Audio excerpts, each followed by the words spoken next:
دوستو، آج کی یہ کہانی صرف ایک قصہ نہیں بلکہ ایک ایسی حقیقت ہے جو ہمیں بتاتی ہے کہ شیطان صرف گناہ سے نہیں بلکہ نیکی کے راستے سے بھی انسان کو تباہ کرتا ہے۔ یہ واقعہ ان نیک لوگوں میں سے ایک ولی کا ہے جن کا ذکر حلیۃ الاولیاء اور تلبیس ابلیس جیسی کتابوں میں ملتا ہے۔ وہ ولی دنیا سے بے نیاز تھے، راتوں کو اٹھ اٹھ کر نماز پڑھتے اور دن میں روزے رکھتے۔ لوگ کہتے تھے یہ اللہ کے بہت قریب ہیں، لیکن کہیں دور اندھیرے میں شیطان انہیں دیکھ رہا تھا۔ اس نے کہا، یہ بندہ میرے ہاتھ سے نکل رہا ہے، اب اسے گناہ میں ڈالنا ممکن نہیں۔ کچھ لمحے خاموشی رہی، پھر شیطان مسکرایا، اب میں اسے نیکی کے راستے سے ہی گمراہ کروں گا۔ رات کا وقت تھا، ہر طرف خاموشی، ہوا بھی جیسے رک گئی ہو۔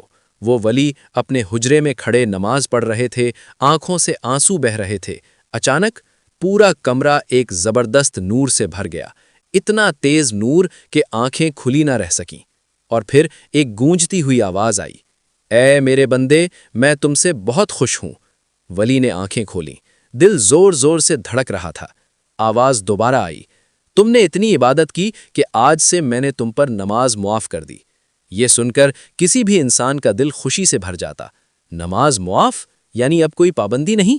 چند لمحوں کے لیے خاموشی چھا گئی، پھر وہ ولی آہستہ سے مسکرائے اور بلند آواز میں کہا، دور ہو جائے ملعون۔ اچانک نور ہلنے لگا۔ ولی نے کہا، میرا رب ایسا نہیں ہو سکتا جو اپنے بندے سے عبادت ہی ختم کر دے۔ نماز تو انبیاء پر بھی فرض تھی، میں کون ہوتا ہوں جس پر یہ معاف ہو جائے؟ یہ سنتے ہی وہ سارا نور اچانک ختم ہو گیا۔ اچانک ایک خوفناک سایہ ظاہر ہوا، وہ شیطان تھا۔ اس نے غصے اور حیرت سے کہا، آج تک میں نے ہزاروں عبادت گزاروں کو اسی طرح دھوکہ دیا، انہیں یہی کہا کہ تم خاص ہو اور وہ سب گمراہ ہو گئے، لیکن تم بچ گئے۔ ولی نے سکون سے جواب دیا، یہ میری عقل نہیں تھی، یہ اللہ کی رحمت تھی۔ دوستو، یاد رکھو، شیطان کا سب سے خطرناک وار وہ نہیں ہوتا جو گناہ کی طرف لے جائے، بلکہ وہ ہوتا ہے جو انسان کو خاص بنا کر اللہ سے دور کر دے۔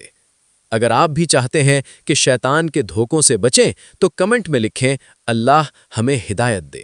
اور ایسی مزید ایمان افروز کہانیوں کے لیے چینل کو ضرور سبسکرائب کریں۔